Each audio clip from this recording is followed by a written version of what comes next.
Magandang araw, narito na ang pinakahuli sa lagay na ating panahon ngayong araw ng Tuesday, March 17, 2026.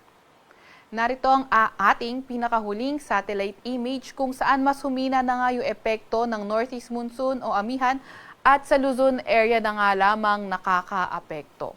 Nakita nga rin natin sa mga susunod na araw, posibleng mas humina pa yung epekto ng amihan sa ating bansa. Samantalang wala rin naman tayong namomonitor na low pressure area or bagyo sa loob or malapit sa ating Philippine Area of Responsibility. Para naman sa lagay ng panahon ngayong araw, wala naman tayo inaasahang malalakas na mga pag-ulan sa lugar ng Luzon.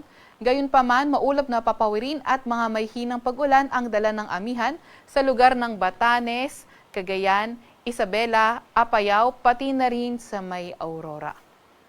Mas magandang panahon sa nalalabing bahagi ng Luzon kung saan sa Metro Manila and the rest of Luzon, partly cloudy to cloudy skies ang ating inaasahan at may mga tsansa ng mga may hinang pag-ulan. Nakikita nga natin by tomorrow, posibleng mas humina yung epekto ng amihan at sa may northern at central Luzon na nga lang nakakaapekto at posibleng mag-lessen pa sa mga susunod na araw. Agwat ng temperatura ngayong araw sa Metro Manila at Lawag ay 20 to 30 degrees Celsius.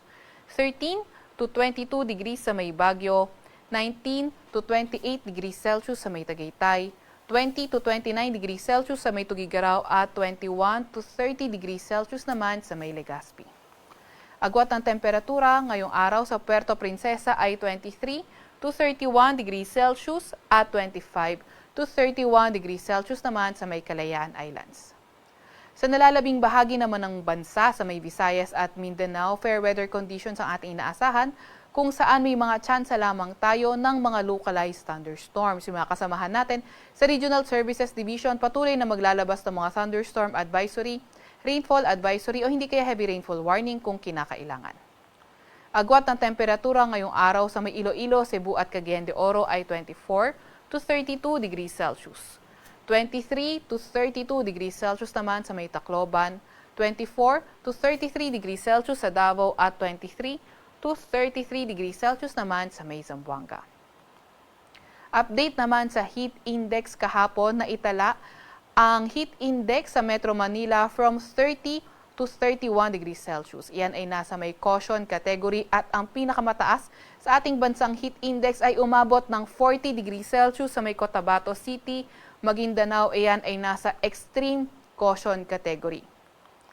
Ngayong araw naman, tinataya ang heat index sa Metro Manila ay maglalaro mula 31 to 32 degrees Celsius, nasa caution category pa rin, at ang pinakamataas na posible maging heat index ngayong araw ay 40 degrees Celsius sa lugar pa rin ng Cotabato City, Maguindanao at iyan ay nasa extreme caution category.